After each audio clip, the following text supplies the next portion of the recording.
naibu waziri Jafari, kaka yangu na mbunge wa jimbo la Busanda, tumeshirikiana sana kulileta gari hili. Hata kama haipo, mpigieni makofi.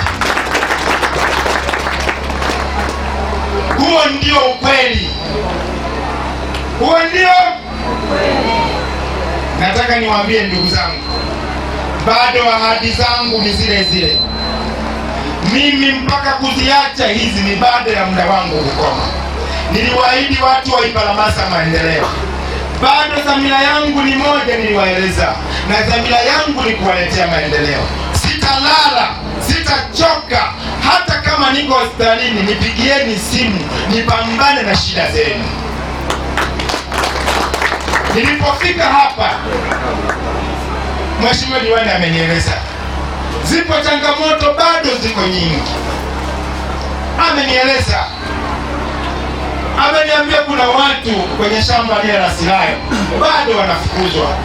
Ni siku ya furaha sana, lakini kabla furaha yetu haijafika mbali, naomba wote tuungane sana kumshukuru Daktari Samia Suluhu Hassan, mama yetu, rais wa Jamhuri ya Muungano wa Tanzania, kwa wema mkubwa huu aliyotutendea kama alivyosema mkurugenzi. Nataka niwaambie, Daktari Samia ametupambania sana Wanachato Kusini na anatupenda. Mimi kwa moyo wa shukrani kabisa, mahali kokote aliko Daktari Samia, Mungu wa mbinguni aendelee kumjalia afya tele, amuongezee maisha marefu, na aendelee kutukumbuka mahali aliko sisi Wanachato Kusini.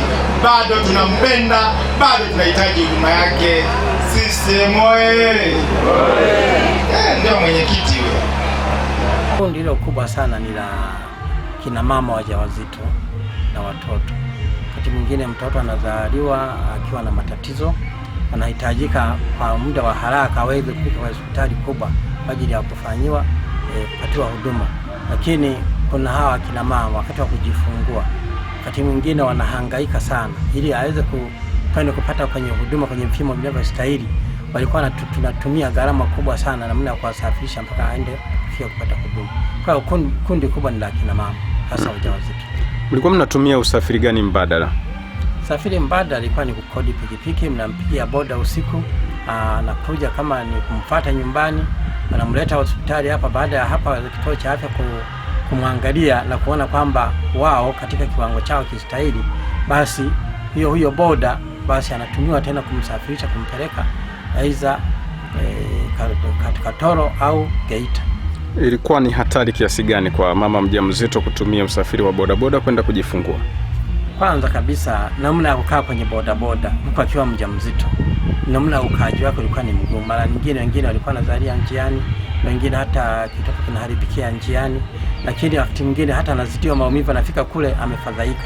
Lakini kwa sasa kwa huduma hii iliyokuja, itakuwa ni kukaa hizo kumlaza na kwenda, na anaweza kusafiri vizuri kwa sababu ya kuwahi zile huduma.